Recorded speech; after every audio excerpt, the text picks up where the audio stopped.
y algunos problemas muy parecidos a los problemas de este parcial número 3. Como les dije, en los videos siempre van a encontrar allí que yo resuelvo problemas, que también doy unas clases teóricas, por eso siempre dejo almacenados esos videos, que fueron unos videos que en cierto modo quedaron bastante bien, pues porque hubo mucha continuidad, como les dije, el semestre pasado, ¿no? Lastimosamente este grupo no ha sido tan continuo por muchas razones, que ahorita no voy a tomar en cuenta ni a repetir porque no vale la pena. Bien, vamos a tratar de terminar ustedes. Entonces, como le dije a Adrián, que estaba llegando, Adrián, estoy en la corrección del parcial, lo estaré publicando ahora más tarde, me falta solamente la última pregunta de los que cargaron su parcial, el parcial número 2. Entonces, este parcial lo entregamos el día 7. El día 9 yo les voy a dar una conexión durante todo el día a un Classroom, ¿ok? En el Classroom va a haber una evaluación. La evaluación tiene que ver con la última temática del curso, que está referenciada a circuitos RLC, a circuitos resistencia, inductancia, condensador. Bien, igualmente yo la semana que viene, el día lunes, bueno, ahorita quedamos de acuerdo qué día, puede ser el lunes o puede ser el miércoles. Yo voy a atenderlos un poquito para pues hablar un poco acerca de cómo se resuelve la ecuación diferencial de un circuito de esa naturaleza, ¿no? De un circuito RLC, que es una ecuación diferencial fundamental para el electrónico, el eléctrico y toda la teoría electromagnética en general. ¿Ok? Entonces, bueno, para que yo no sé qué prefieren, si el día lunes o el día miércoles. De todas maneras, yo pues coloco en el WhatsApp la invitación para que la gente me responda cuándo, ¿no? Cuándo pueden ustedes mejor, si el lunes o el miércoles, para trabajar con eso. Sin embargo, a pesar de que vamos a trabajar con esa última clase del semestre, ustedes van a conseguir también en esos videos que están grabados del semestre pasado, pues unos allí cómo trabajo directamente yo a nivel de la solución de la ecuación diferencial con ese tipo de circuitos. Y también yo les voy a enviar hoy un material que se los voy a colocar directamente en el WhatsApp. No lo voy a colocar en el Drive porque es un material auxiliar inmediato. Lo voy a colocar en el WhatsApp, ahorita dentro de un ratico se los coloco, donde aparece cómo solucionar una ecuación diferencial de segundo grado con coeficientes constantes, bien, y homogénea, bien, en este caso, o inhomogénea, ¿no? Dependiendo del tipo de circuito. Claro, si el circuito RLC tiene una fuente, la ecuación diferencial es homogénea. Es inhomogénea porque está igualada a un factor o a un término, que puede ser en este caso el término de la fuente, y ese término de la fuente puede ser... ¿Está compartiendo pantalla? No estoy compartiendo pantalla, les estoy hablando simplemente, todavía cuando yo les aviso, ¿ok? Les estoy hablando un poco porque estoy adelantando un poco lo que vamos a hacer nosotros en esa última clase de la semana que viene, ¿ok? Como les dije, dependiendo si el circuito tiene una fuente de voltaje alterna, bien, de frecuencia baja, pues entonces la ecuación diferencial va a estar igualada a una función sinusoidal o cosinusoidal. Y si el circuito no está conectado a una fuente, sino que el condensador está cargado y se activa un switch, pues la carga almacenada del condensador se distribuye por el circuito y entonces el inductor y el capacitor empiezan a hacer su trabajo. Entonces, en cierto modo, es cerrar el curso con ese tipo de circuito, que es un circuito bastante dinámico. Bien, ahora sí les voy a compartir pantalla para que conversemos de este tercer parcial. Un momentico. Déjenme ver si... aquí está. Ustedes me dicen, por favor, si están viendo la pantalla. Listo, profe, listo. Listo, perfecto. Bueno, en cierto modo, pues esta sería pues la última unidad, que sería la unidad 4, que está relacionada con la parte de magnetostática. Bien, y por supuesto, bueno, aquí tenemos nosotros, vamos a revisar un poquito. Bien, están viendo allí, bien, perfecto. Entonces fíjense, cuando nosotros estamos hablando de corrientes estacionarias o corrientes continuas, estamos hablando de corrientes que no son dependientes del tiempo. ¿Qué significa eso? Bueno, que es una corriente de tipo continuo. Una corriente estacionaria es una corriente que no depende del tiempo. Sin embargo, recuerden que cuando uno conecta cualquier corriente o mide cualquier corriente a través de un aparato denominado el osciloscopio, que me imagino que ustedes ya han trabajado en los laboratorios, todas las corrientes tienen fluctuaciones. La cuestión es que cuando la corriente es de tipo estacionaria o continua, las fluctuaciones de esa corriente son tan pequeñas que prácticamente se desprecian y se puede considerar que la corriente es constante en el tiempo. ¿Ok? Entonces eso es sumamente importante. Bien, igualmente también la corriente es independiente de la posición porque es una función netamente del tiempo, y si es estacionaria, pues esa dependencia del tiempo ya no existe, ¿no? Y por supuesto, cuando estamos directamente trabajando con corrientes estacionarias, se cumple la primera ley de Kirchhoff, que dice que, por supuesto, en un circuito cerrado, bien, en un circuito cerrado simplemente en un nodo, bien, la suma de las corrientes que entran es igual a la suma de las corrientes que salen, ¿no? Recuerden que la primera y segunda ley de Kirchhoff, uno puede hablar primero de la ley de mallas y luego de la ley de nodos, o puede hablar primero de la ley de nodo y luego de la ley de mallas, pero creo que acá en este caso, como está referido a la corriente, les hablo de la primera ley de Kirchhoff, que sería la ley que ustedes conocen, de que pues la suma de las corrientes que entran en un nodo es igual a la suma de las corrientes que salen. ¿Estamos bien hasta ahorita? ¿Se ha comprendido lo que les he dicho, muchachos? Sí, profesor. Perfecto. Entonces, fíjense. Recuerden ustedes algo muy importante. Cuando nosotros empezamos a trabajar con el primer contenido, nosotros resolvimos algunos problemas en los cuales uno tenía una distribución de carga en el espacio, y esa distribución de carga, pues, en cierto modo, era una distribución de carga estática. ¿Ok? Cuando uno habla de una distribución de carga estática, va a ser un caso análogo a lo que sería una corriente estacionaria. ¿Qué significa eso? Bueno, que uno puede hacer una analogía entre la carga estática y la corriente estacionaria, porque ellas no cambian en el tiempo, es decir, bien, no van a cambiar, no tienen funciones que dependan del tiempo. Entonces, normalmente el problema que nosotros vamos a resolver acá a través de la ley de Biot-Savart o a través del campo magnético es el problema que está relacionado directamente con si tenemos en el espacio una configuración que transporte una corriente eléctrica estacionaria, es decir, que no cambie en el tiempo. ¿Cuál será el campo magnético que emite esa corriente, o el campo magnético que produce esa corriente en un punto del espacio? Es un problema muy parecido al problema que resolvimos con la ley de Coulomb y con la ley de Gauss, solo que ahora pues la ley de Coulomb va a ser sustituida por la ley de Biot-Savart para el campo. Recuerden que la ley de Coulomb es para carga eléctrica, la ley de Biot-Savart para campo magnético, y la ley de Gauss es para campo eléctrico, y la ley de Ampère es para campo magnético. Entonces ustedes van a resolver problemas muy parecidos a los que resolvieron en el primer contenido, pero con dos leyes ahora distintas y con un nuevo concepto, que es el concepto de campo magnético. Bien, entonces en cierto modo eso es lo que vamos a trabajar acá.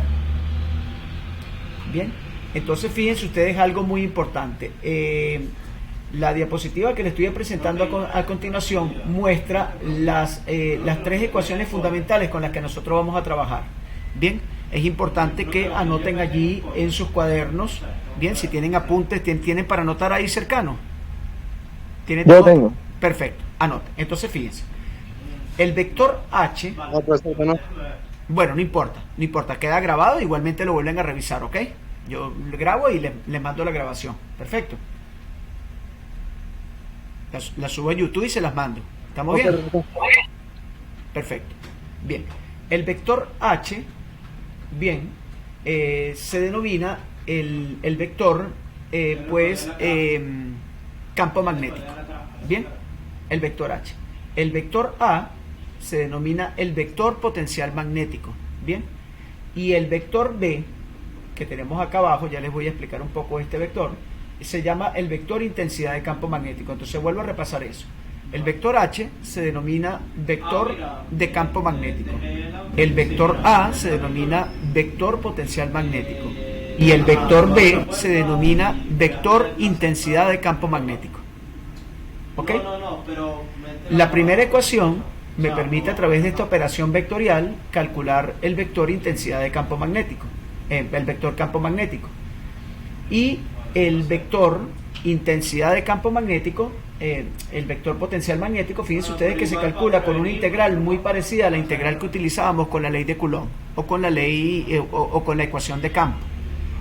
Aquí, en este caso, en vez de tener una carga Q, lo que vamos a tener es una corriente, y esta corriente es una corriente netamente estacionaria, es decir, que la corriente es continua, no cambia en el tiempo. Ok, entonces fíjense ustedes que esta primera ecuación me sirve para calcular el campo magnético y la segunda ecuación que tengo aquí a mano derecha de la diapositiva me sirve para calcular el vector intensidad de campo, el vector potencial magnético. Bien, ok. Ahora, fíjense algo, cuando uno coloca una carga eléctrica que se mueve a una cierta velocidad, vamos a suponer que esa velocidad es constante, bien, sobre la carga, y si la carga está dentro de un campo magnético, sobre la carga se va a activar una cierta fuerza magnética. ¿Ok? Esa fuerza magnética que se activa sobre la carga, bien, es una fuerza magnética que se mide a través de un vector llamado el vector fuerza magnética. Bien, dentro del campo de la física, al vector fuerza magnética se le denomina la ley de Lorentz. Bien, porque Lorentz fue precisamente el que, en cierto modo, matematizó las observaciones empíricas que se habían realizado sobre cargas que se movían en un campo magnético. Bien. Bien, Ampère luego hace unas correcciones sobre esa ley de Lorentz y bueno, la ley de Lorentz, por supuesto, para completa se le agrega también acá un segundo sumando a esta relación, que sería el sumando o la superposición de el campo eléctrico, es decir, la ley de Lorentz completa sería, en cierto modo se puede interpretar como la fuerza que la fuerza que se produce por una que se produce sobre una partícula por la interacción con el campo eléctrico y el campo magnético. Bien, entonces en este caso nosotros estamos suponiendo que el campo eléctrico vale 0 y solamente vamos a tomar en cuenta el campo magnético, ¿no? Déjenme que bueno, aquí estoy abriendo una pequeña simulación para que veamos un poquito qué es lo que les estoy diciendo, ¿no? ¿Ok? Una pequeña simulación. Bien. Continuamos entonces. Por favor, preguntas hasta ahora, muchachos. Entonces repasamos de nuevo. El vector H se llama el vector campo magnético, el vector A se llama el vector potencial magnético y el vector B que está acá se llama el vector inducción de campo magnético. Bien, vamos a un momentico a mostrarles qué es lo que les digo. Profesor, Dígame. Le escucho. usted dio a entender el significado o el nombre de cada uno de los vectores, ¿cierto? Sí. No hay forma de que usted, cónchale, porque ahí no está reflejado. Bueno, sería bueno de que usted o los reflejos, le ponga el nombre abajo para que uno lo capture. Bueno, no, vamos a hacerlo de una vez, no hay ningún problema. Perfecto, Ok. profesor, gracias. Vamos a hacerlo de una vez, aprovechando que tengo acá abierto una herramienta bien interesante que se llama el Foxy Phantom, ¿no? Que me permite hacer eso. Entonces, H es el vector, bien, campo magnético. Correcto. A es el vector. Esto es lo que me estabas pidiendo, ¿verdad? Sí, profe, sí, perfecto, porque hay Ok. veces que uno está viendo el problema, Claro. y entonces uno no sabe. Me parece muy bien. Correcto, profe. Entonces Claro. uno con eso no seguía. Es Y no se lo aprende, pues. el vector inducción de campo magnético. Ahí está. Esto queda grabado y por supuesto en la presentación, que también se las voy a mandar, y también queda grabado en la clase. Entonces, No, profe, eso yo lo capturé. perfecto. H es el vector de campo magnético, A es el potencial de campo magnético y B es el vector inducción de campo magnético. ¿Ok? Entonces, claro, el problema te va a pedir calcula H, calcula A o calcula B. Entonces, pues allí tú, de todas maneras, un poquito más adelante aparecen los nombres también de cada uno de estos vectores. Entonces, bueno, como les decía anteriormente, el problema está relacionado directamente con cómo actúa el campo magnético sobre una carga, bien, cuando esta carga se coloca dentro de ese campo, ¿no? ¿Qué es lo que ocurre? Déjame ver un momentico acá, si activo acá una pequeña simulación computacional que yo tengo de cómo actúa el campo magnético sobre la carga. Déjame ver si me ayuda acá el internet, no se me vaya a caer la cuestión acá. Ok, entonces déjenme mostrarles un poquito. Déjame abrir un momentico esto y déjame, me voy a salir de esta pestaña, ya les vuelvo a compartir otra vez la presentación y déjame entrar un momentico al simulador computacional que estoy abriendo acá, ¿ok? Ya, un momentico que está cargando. Ok, ¿alguna pregunta hasta el momento, muchachos? Entonces fíjense ustedes que acá hay cuestiones bien interesantes No. que tienen, déjenme ver un momentico, sí. Movimiento de carga en el campo magnético. Ok, perfecto, déjenme apagar, voy a compartirles acá un pequeño video, me dicen si lo están escuchando, ok, y para que veamos un poquito eso, una ventana, vamos a compartir, no mentira, una ventana no, vamos a compartir una pestaña.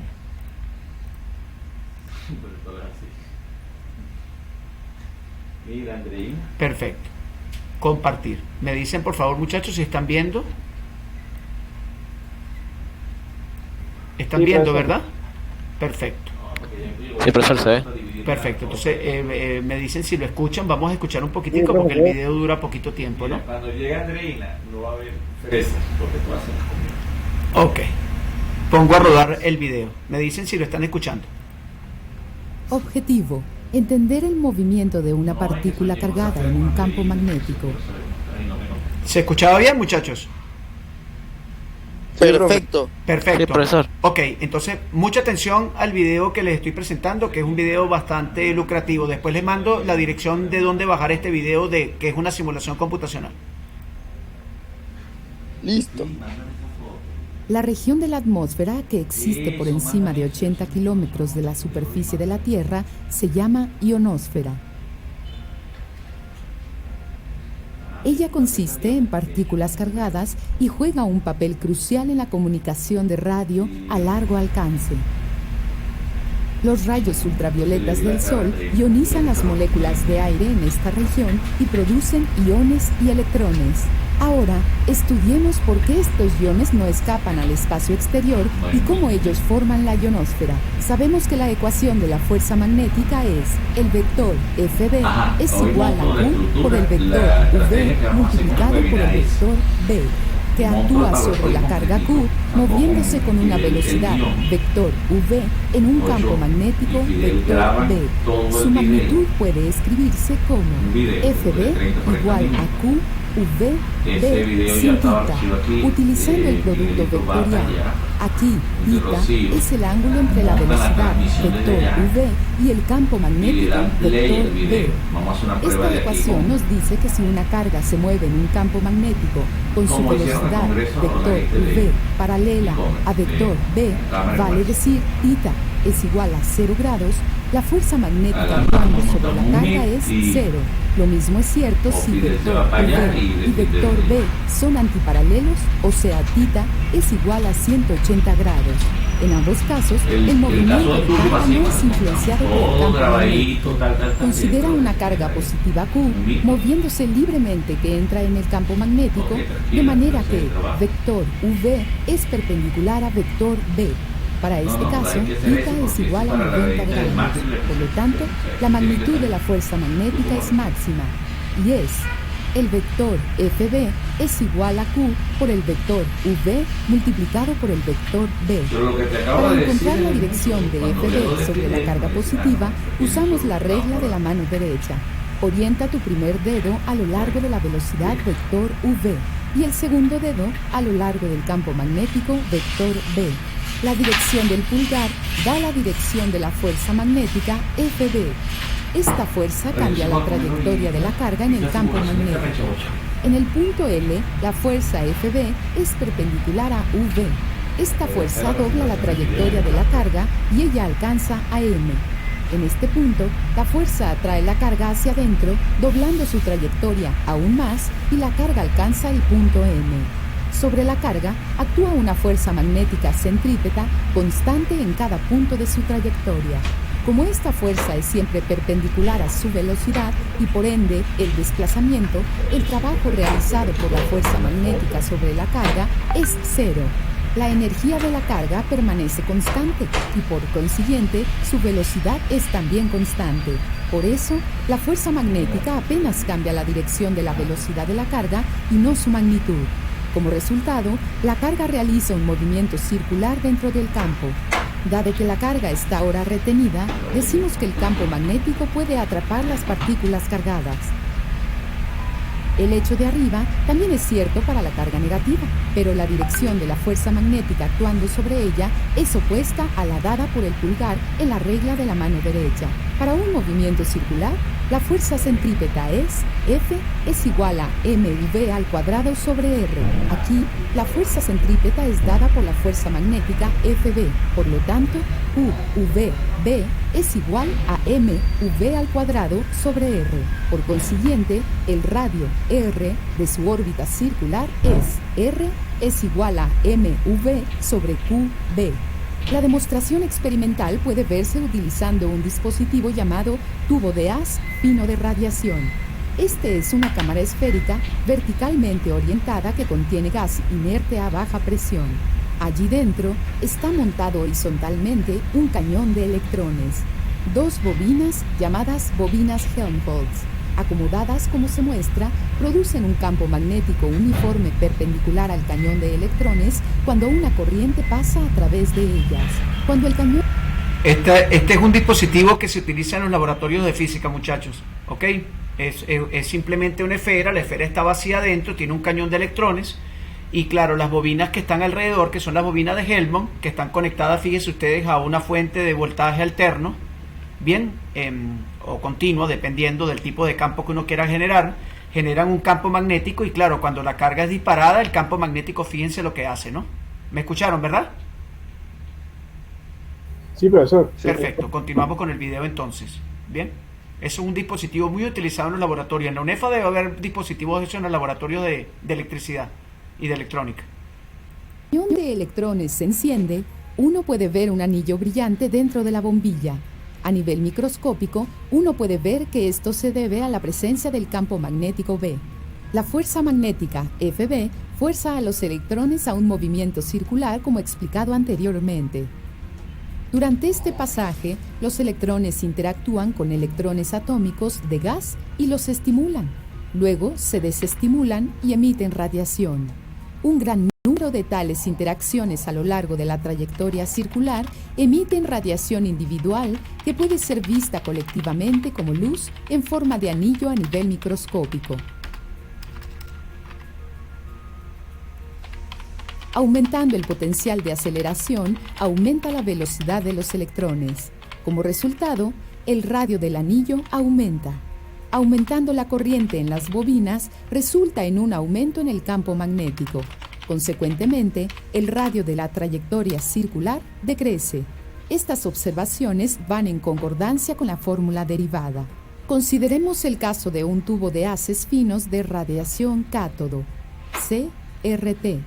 Cuando no se aplica ningún potencial a sus sistemas desviadores, puedes ver un punto en el centro de su pantalla a medida que el rayo de electrones golpea la pantalla fluorescente. Si colocas dos barras magnéticas enfrentando polos opuestos, como se muestra, el punto es desviado.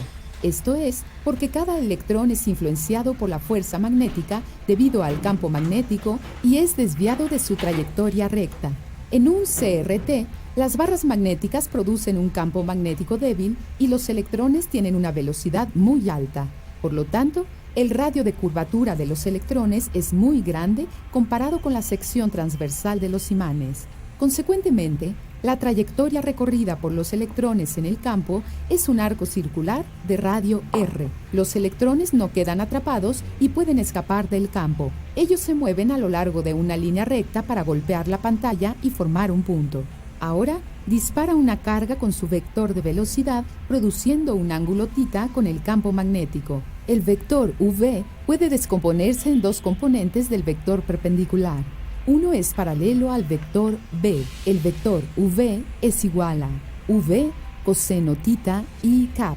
El otro es perpendicular a vector b. V perpendicular igual a v sin θ j cap.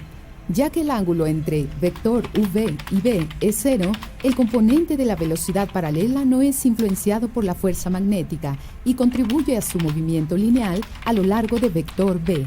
Sin embargo, siendo perpendicular al campo magnético, el componente perpendicular v es sujeto a la fuerza magnética, provocando un movimiento circular de la carga en el plano perpendicular a vector b. Por consecuencia, el movimiento de la carga es el resultado del movimiento lineal y circular, el cual es un movimiento helicoidal con una inclinación determinada. A medida que el ángulo θ entre la velocidad y el campo magnético aumenta, la inclinación de su trayectoria helicoidal se reduce. La inclinación es dada por la fórmula 2π por r por v paralela sobre v perpendicular. Para su prueba experimental, gira el cañón electrónico del tubo de radiación de haz fino. Puedes ver que el anillo toma la forma de una hélice. Esto implica que la trayectoria de los electrones es helicoidal dentro de la bombilla. Ahora, consideremos la primera pregunta que teníamos sobre la ionosfera. Sabemos que la Tierra tiene su propio campo magnético. Cuando partículas de aire son ionizadas, se producen iones y electrones, y el campo magnético de la Tierra no les permite escapar de la atmósfera y los atrapa como explicamos anteriormente. El movimiento de cargas positivas y negativas es en dirección opuesta y las cargas siguen una trayectoria helicoidal alrededor de las líneas del campo magnético. De esta manera es como se forma la ionosfera. Ahora, ¿puedes adivinar por qué la imagen de un televisor convencional se distorsiona cuando se mantiene un imán cerca de este? Ahora todo tiene sentido. Ajá. Correcto. Por el campo magnético. Ahora todo tiene sentido, ¿no? ¿Cierto o falso? Ahora, profesor, una pregunta. Si uno con un láser sencillo, uno hace lo mismo que estaban haciendo ahí, también para suceder lo mismo. Bien, no, cuidado, porque un láser lo que emite es, fíjate, recuerda algo muy importante, esta ecuación se cumple para partículas que se mueven a velocidades menores que la luz. Un láser posee partículas llamadas fotones, que son las partículas que conforman la luz. Estas partículas, por supuesto, se mueven a la velocidad de la luz, por lo tanto, esta ecuación, si no se le mete un factor de corrección relativista, no tiene ningún sentido para la pregunta que me estás haciendo. Sin embargo, Sin embargo, sí, ¿no, Adrián? Pero la pregunta tiene sentido porque si tú colocas un campo magnético intenso, bien, lo que pasa es que, claro, tienes que colocar un campo magnético bastante intenso y y haces pasar un haz por las líneas de campo magnético, por supuesto, también vas a ver de que existe una desviación en el haz, y esa desviación, si tú la observas con un espectroscopio, te va a dar un color particular, que es la longitud de onda relacionada con el fenómeno físico que se produce por la desviación del haz. ¿Ok? ¿Qué es lo que pasa? Que un televisor convencional lo que tiene es un cañón de electrones parecido al dispositivo de laboratorio que les mostraron ahí en el video, que yo les estaba comentando. Claro, al disparar electrones a velocidades menores que la luz, si yo coloco un campo magnético en el televisor y un campo magnético cerca del televisor, pues tú lo que vas a ver es que en cierto modo la imagen como que se pierde, hay como un puntico que se mueve en forma helicoidal y el televisor queda apagado completamente y muy posiblemente puedes dañar el televisor. Ok, por eso es que los equipos que trabajen con este tipo de dispositivos como cañones de electrones, no hay que colocarlos cerca de campo magnético. Es decir, un televisor, de los televisores que se utilizaban antes, o incluso los televisores actuales también, que no sea un televisor de LED, sino que sea un televisor que trabaje también con un cañón, pantalla plana, no hay que colocarle cornetas cerca, porque las cornetas producen campos magnéticos intensos. ¿Ok? Sí, de hecho, las cornetas utilizan imanes grandísimos. Imanes grandísimos, claro. Y de hecho, si la encienden, más produce. Claro, por supuesto. Bien, ¿qué les pareció el video, muchachos? Ya les coloqué la dirección del video, ¿oyeron? Para que la vean después con calma. Eso les va a ayudar mucho para contestar las preguntas del parcial, ¿oyeron? ¿Ok? Entonces, Ok, bueno, profesor. Entonces, bueno, volviendo a lo que estábamos diciendo anteriormente, esta es la ecuación que mide la fuerza magnética. Ya ustedes vieron que el producto B cruz B, bien, recuerden que el producto B cruz B, déjenme escribirles aquí de una vez el producto, un momentico acá, ok, recuerden ustedes, Profesor, dígame. ahora que me quedé en la parte de lo del televisor, ahora por eso es que a los televisores, los home theater, lo hacen con coronetas tan pequeñas para que no produzca ese efecto, ¿cierto? Eso es correcto. Por eso no colocan coronetas de alta capacidad, sino siempre son pequeñas, en tal caso los home theater, Exactamente. Y todo eso, ¿verdad? Exactamente, correcto. Esa es la interpretación correcta de lo que acabas de decir, ¿ok? Claro. Ok, entonces recuerden ustedes que el producto vectorial de B cruz B se resuelve como el módulo de B por el módulo de B por el seno del ángulo teta. Recuerden ustedes que el ángulo teta es el ángulo que forma la velocidad de la partícula con respecto al campo magnético, como lo vieron allí en el video. Entonces, claro, si el ángulo vale 0, pues la fuerza... si el ángulo vale 0, el seno de 0 es 0, no hay fuerza. Si la partícula sigue en línea recta por el campo magnético, por el aparato. Si es 180 grados ocurre lo mismo, y si son ángulos distintos de 0 y de 180, pues el seno tiene valor, y entonces, bueno, allí la desviación de la partícula en cierto modo va a ser significativa. Por lo tanto, lo importante de esta ecuación es que dice que cuando una partícula Q se lanza en un campo magnético con una velocidad v menor que la luz, ella va a sentir una desviación provocada por la fuerza centrípeta, que es una fuerza de tipo magnética que actúa sobre la partícula. ¿Se entiende claramente eso, muchachos? Claro. Sí. ¿Sí? Bueno, donde F es la fuerza magnética, Q es la carga de la partícula, B es la velocidad de la carga y D es el vector campo magnético. Fíjense ustedes que si la partícula está moviéndose, es decir, si la partícula está en reposo a velocidad 0, no hay fuerza. ¿Sí lo vieron, verdad, en la ecuación? Claro, al valer la velocidad Sí, 0. profesor. Exacto. Bien. Entonces, fíjense, claro, este más o menos sería el dispositivo del video. Fíjense ustedes que esta sería la ley de Lorentz completa. ¿Ok? Esta sería la ecuación de campo magnético y esta sería acá. Vamos a colocarle un pequeño comentario. ¿Ok? Esta sería la ley de Lorentz. La ley de Lorentz. ¿Ven bien? Lorentz.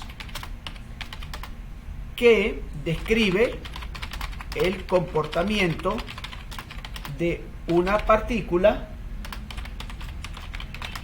con velocidad distinta de 0 y menor que la de la luz cuando está en presencia de un campo magnético y uno eléctrico, ¿ok? Recuerden que la ecuación anterior era la ecuación solamente del campo de la fuerza magnética.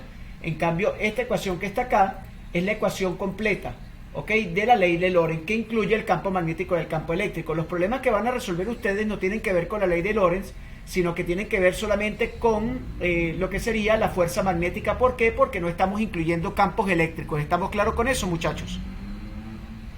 Ok.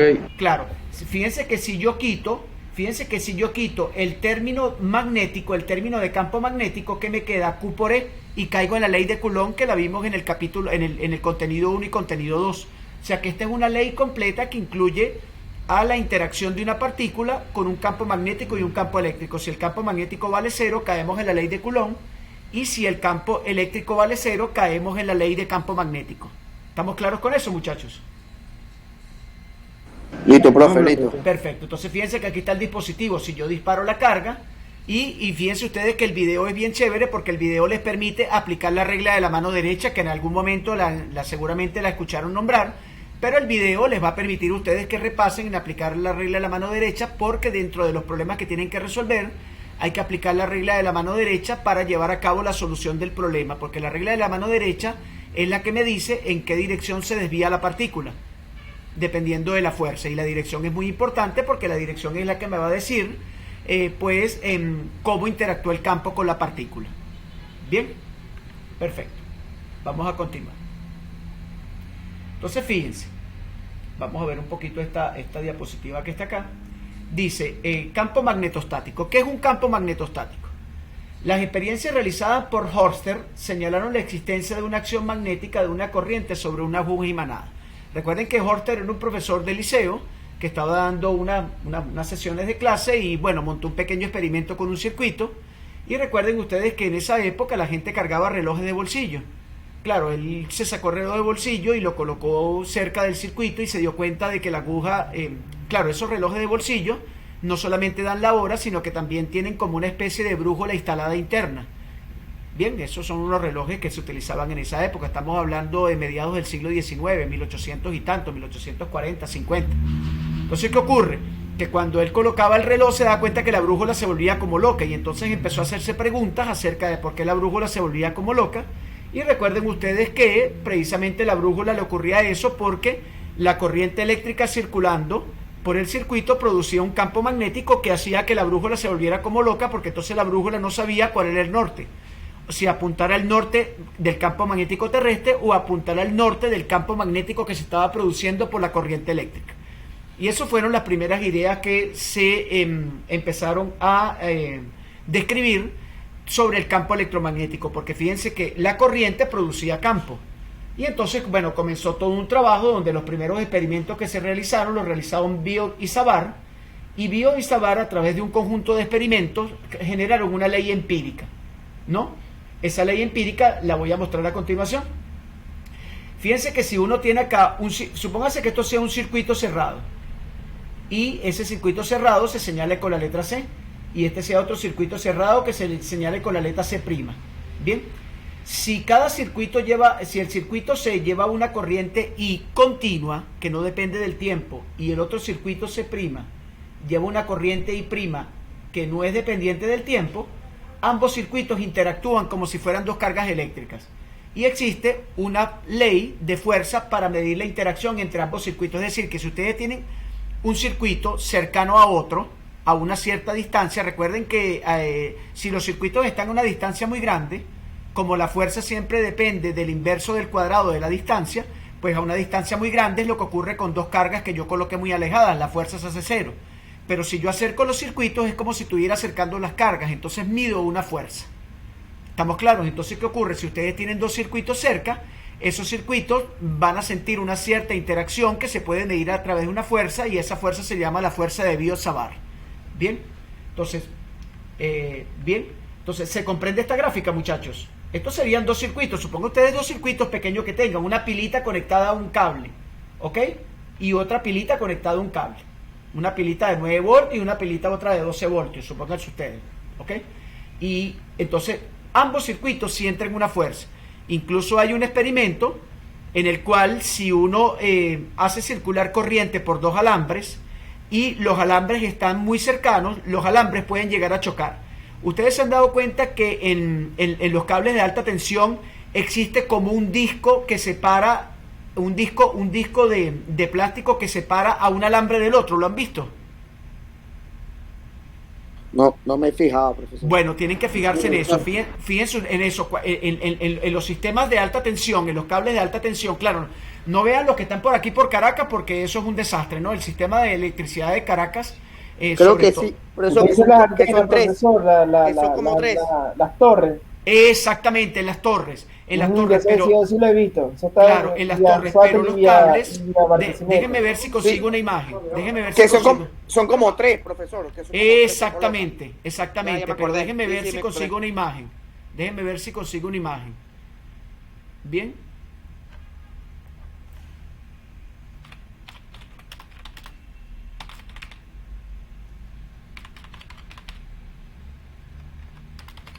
Bueno, ese disco de plástico que rodea los cables, como las corrientes por los cables van en direcciones contrarias, ok, pues ese disco sirve para que en el caso de que la intensidad de la corriente que pasa sea muy grande y la fuerza también crezca, no vaya a haber un choque entre ambos cables y generar un cortocircuito gigantesco. Entonces, para eso se colocan esos discos alrededor. ¿Ok? Bien, eso en algún momento pues ustedes lo van a ver, ¿no? Lo van a ver en los laboratorios y eso. ¿Ok? Déjenme un momentico ver si este es un GIF que me permita a mí. Ajá, aquí tengo un video maravilloso. Déjenme ustedes volver otra vez a salir. Déjenme un momentico. Ajá, un momentico que aquí. ¿Me están escuchando, muchachos? Sí, profesor. Perfecto, déjenme dejar de compartir un momentico esta pantalla. Vamos a detener aquí la presentación y les voy a compartir otra pantalla, una pestañita donde hay también un videíto, ¿no? Ajá, vamos a compartir. ¿Están viendo la pantalla, muchachos? Ahora sí. Perfecto. Miren ustedes lo que pasa cuando tengo dos circuitos o dos alambres que conducen corriente. ¿Y qué pasa si los acerco? Es como si tuviera dos circuitos.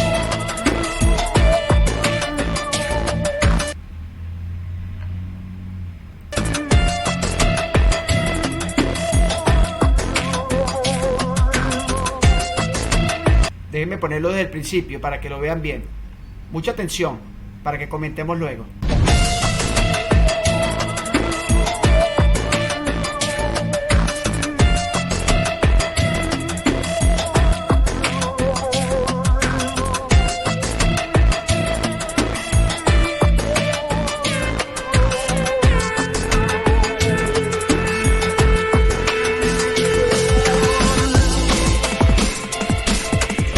Bueno, ya empezó a correr el video. Ah, ¿por qué no se ve? No está corriendo nada, ok. profe. Ahora, Ajá, ahí se ve, ahora sí, retrocédalo. ahora sí, perfecto. Lo coloco desde el principio. Ahora lo ven todos bien, ¿verdad? Bien. Sí, Ok. profesor. Pendientes con el experimento, pendientes porque nadie habla. Simplemente mucha atención para el experimento para que comentemos. Listo. Dale, arranca.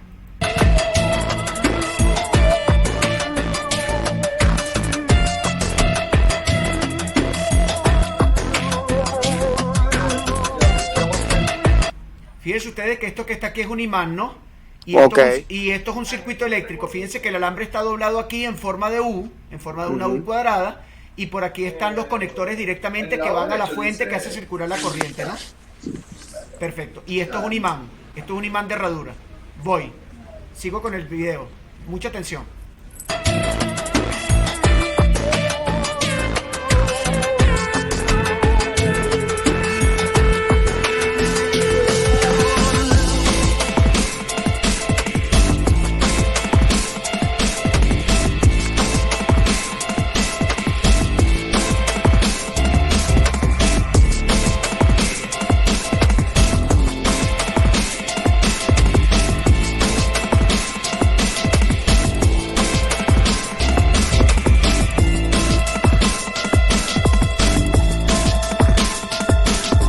Fíjense ahora una espira, ¿no? Y fíjense que cuando le pasamos corriente a la espira, fíjense ustedes que como la espira está metida adentro, recuerden que las líneas de campo van de norte a sur, las líneas de campo van así. Como si fuera un motor, profesor, ¿no? Exactamente, exactamente. Es el mismo principio del motor, es la ley de inducción de Faraday. Continúa el correcto. video.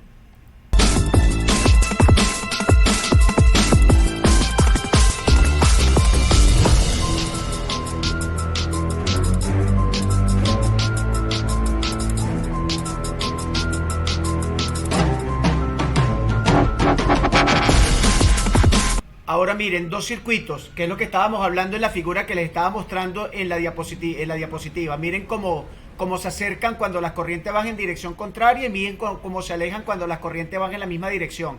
Es decir, corrientes de direcciones contrarias se atraen, corrientes de la misma dirección se repelen. Miren la cosa. Corro el video. Se repela, no choca. Ajá, fíjate que ahí están, fíjate que ahí están atrayéndose, ¿no? Por lo tanto, se supone que las corrientes en qué dirección van, en direcciones contrarias, ¿no? Y eso no genera un corto, profesor. Claro, eso genera un corto, por eso es que tú le colocas el tambor de plástico a las líneas de alta tensión aquí. Imagínate si dos cables de alta tensión llegan a chocar, ¿no? No, es una explosión dura. Claro, una explosión tremenda. Entonces le colocas el disco, que es un disco aislante, para que si llega a haber algún choque, pues el disco aislante permita de que no haya unión entre los cables. Por eso es que ellos a veces, esos cables a veces se mueven. Exactamente, por eso es que se mueven. Claro, algunas veces los vientos son tan fuertes que los mueven, pero cuando no hay viento y tú ves que el cable se está moviendo es porque está fluctuando el voltaje que pasa por allí, que es un voltaje altísimo, y provoca una fuerza. Entonces el tambor funciona como un medio protector para que los cables no choquen. Fíjense qué pasa si las corrientes ahora son en direcciones iguales.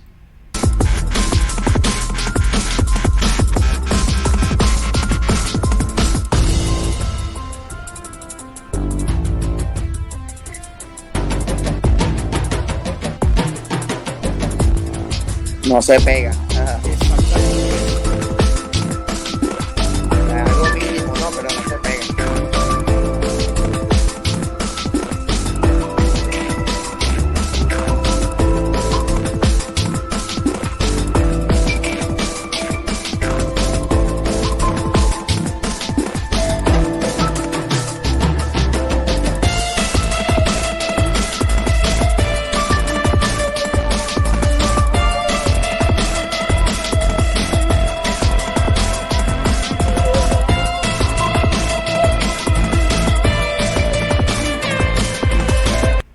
Perfecto.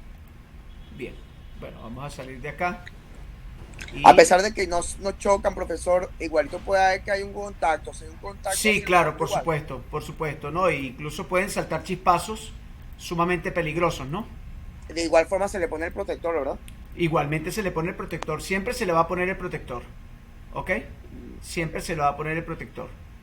Bien, aquí me dice Adrián Hernández que aquí hay una imagen. Ok, perfecto, excelente Adrián, yo igualito les voy a... bien, entonces fíjense, como les estaba diciendo, déjenme compartir de nuevo la presentación. Una ventana y voy de nuevo a la presentación. Entonces fíjense que acá la diapositiva muestra en la gráfica, muestra en este caso muestra lo que sería la interacción entre ambas, ¿no? Entonces esa interacción se mide a través de esta relación de la fuerza que está aquí, ¿ven? Bien, esta se llama sencillamente la fuerza de interacción entre dos alambres que conducen corriente, donde mu sub 0 va a ser la constante, en este caso la constante de permitividad magnética, que la consiguen en cualquier libro, y sería la corriente del primer alambre, y prima sería la corriente del segundo alambre, o del primer y segundo circuito, así como lo teníamos en el video, que era un experimento real. Y los DL, en este caso serían los DL del alambre, estamos claros, los diferenciales de longitud del alambre. Y claro, hay que hacer este producto, dividir entre R cubo, y bueno, esto es algo que ustedes tienen que calcular. Bien, igualmente, si uno relaciona a la fuerza F con lo que sería el vector de inducción magnética, obtiene una ecuación. Esta ecuación que está aquí es sumamente importante, y esta ecuación se le conoce como la ley de Biot-Savart. Esta ecuación me sirve a mí para calcular, vamos a escribirlo acá, para calcular, para que queden todos los comentarios así como me estaba pidiendo Adrián. Ok, vamos a escribir aquí. Bien, esta ecuación sirve para calcular el campo magnético producido por un alambre que conduce una corriente I en cualquier punto del espacio. Correcto, muchachos. Entonces, bien, fíjense que esta es si ustedes tienen un alambre que conduce una corriente, un circuito que conduce una corriente, y quieren saber cuál es el campo magnético producido por el circuito, porque ya sabemos que al conducir corriente se produce campo magnético alrededor del conductor, pues ustedes utilizan directamente esta ley, que fíjense que se parece mucho a la integral de campo, solo que aquí tiene por supuesto un producto cruz que hay que desarrollar. Recuerden que el producto cruz es simplemente el producto que hay que multiplicar J por R por el seno del ángulo θ, que es el ángulo que forman entre la corriente y el vector R. Recuerden que el vector R es la distancia que separa a un circuito del otro. ¿Estamos claros con eso, muchachos? ¿Sí lo ven? Claro, profesor, claro. Sí, profesor, claro. Perfecto. Entonces, estos son los problemas que ustedes van a resolver en el parcial. ¿Ok? Entonces, bueno, aquí está un poco las ecuaciones para trabajar con problemas de frontera para este tipo de campos, pero esto no lo estoy contemplando para este curso, tomando en cuenta de que, bueno, hemos tenido algunos accidentes con las clases y esas cosas, ¿no? Esta parte. Pero bueno, esta sería, fíjense ustedes que esta sería dos leyes importantísimas. La primera ley, que está del lado izquierdo, es lo que se conoce como la ausencia de monopolos magnéticos. ¿Qué significa la ausencia de monopolos magnéticos? Que es la tercera ley de Maxwell. La segunda ley de Maxwell significa de que si usted agarra un imán y lo pica, no separa el polo norte del polo sur, sino que simplemente lo que está haciendo es picar dos imanes pequeños, es decir, que el polo norte y el polo sur nunca se van a separar. quiere decir que las líneas de campo magnético siempre salen del polo norte y van a llegar a ¿dónde, muchachos? Al polo sur, ¿correcto? Por eso se dice que las líneas de campo magnético son convergentes. ¿Por qué son convergentes? Porque siempre salen de un punto y llegan a otro. ¿Se entiende eso, muchachos? Sí. Perfecto. Y la otra está relacionada directamente con el rotacional del campo magnético. Esta ecuación, Adrián y los muchachos que están conectados, Axel, Roberto y César, me sirve a mí, esta es lo que se llama la ley de inducción de Faraday, y me sirve para describir el problema disculpen, el experimento que vimos en el video, donde colocábamos en un campo magnético a la bobina y la bobina como daba vueltas, que me dijo Adrián que era el principio del motor eléctrico, ¿correcto, muchachos? Sí, ahí lo vi. Perfecto, entonces esta ley me sirve para eso. Claro, hay unos problemas relacionados con estas leyes, que son unos problemas de un nivel importante, que bueno, en un curso, pues por supuesto, mucho más amplio, de mucho más tiempo, se pueden tomar, pero es importante que lo vean.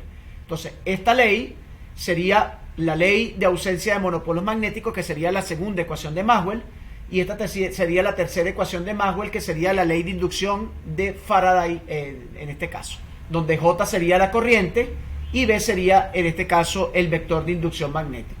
Bueno, y aquí tienen ustedes algunas cosas que pueden leer. Por ejemplo, estas ecuaciones solamente se cumplen para el campo de inducción magnética creado por corrientes estacionarias. ¿Ok? Corrientes estacionarias, es decir, que si yo meto aquí una corriente dependiente del tiempo, ya las leyes dejan de tener validez. Luego dice, se observa que el campo de inducción magnética no tiene fuentes escalares, y entonces sus líneas de campo son cerradas. ¿Qué significa eso? Que salen del polo norte. ¿Y a dónde llegan, muchachos?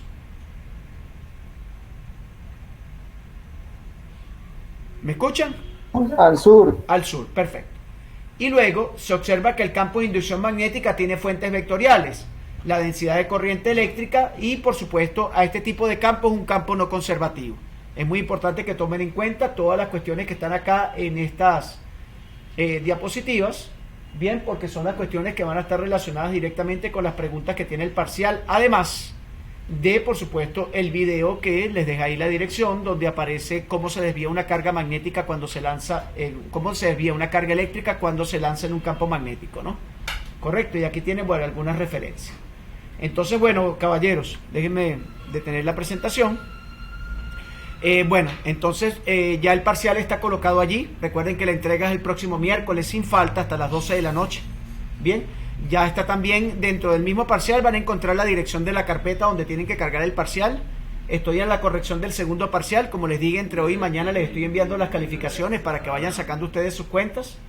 Y yo coloco allí en el WhatsApp un material que les voy a mandar más para que se ayuden en el parcial, y esta presentación también, y por supuesto la dirección del video que estoy grabando acá para que también se ayuden. Como les dije, en las carpetas van a encontrar un conjunto de videos que les van a ayudar también a desarrollar el parcial sin ningún tipo de problema. ¿Ok? Bien, ¿alguna pregunta, algún comentario antes de terminar? César, Axel, Roberto, Adrián. Nada. ¿Conectados? No, profesor. Perfecto. Bueno, Sí, profesor, tenía una pregunta, pero se me fue. ¿cómo que se te fue la pregunta, chico? O sea, no sé cómo expresarla. Bueno, si te acuerdas, me la escribes por el WhatsApp. Perfecto, profesor. Y no, profe, también quería decirle una cuestión con lo que sucedió en la clase anterior, que por lo menos en mi caso yo no puedo asistir por cuestiones laborales.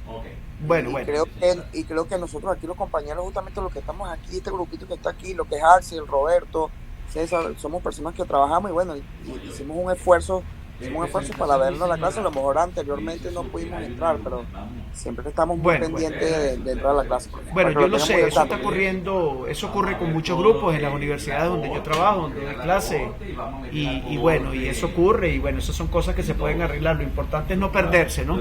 Y tratar de terminar los cursos, porque si no, entonces tienen que tratar de terminar las cosas, porque si no, teoría electromagnética se va a transformar en una piedra en el zapato, que no les va a permitir a ustedes avanzar en los semestres superiores. ¿Ok? Claro, profe, es que no dejamos en ningún momento, nosotros no es que estamos abandonando, sino simplemente a lo mejor entrar a la clase en el momento, a ciertas horas, a lo mejor nos cuesta, pero siempre estamos pendientes de nuestras materias, de nuestras clases, pues. Claro. Bueno, sobre todo, hablo por este grupo que estamos aquí, porque nosotros trabajamos muy Bueno. muy en equipo, nosotros que estamos aquí. Sí, el grupo de ustedes se ha mantenido y por supuesto también Carlos Rodríguez y Igna también por allá, pues ellos están trabajando juntos quizás y bueno, se han mantenido y creo que son los que van a terminar el curso.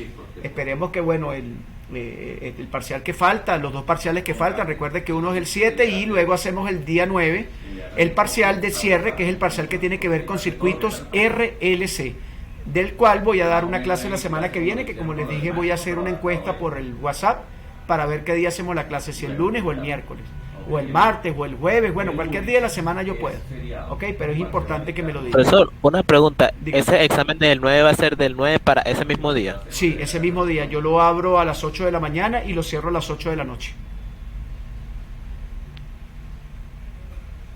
¿Ok? ¿Te queda claro, Roberto? Sí, va a ser a través de un Classroom o a través de cualquier otra herramienta. ¿Ok? Puede ser incluso a través del Drive.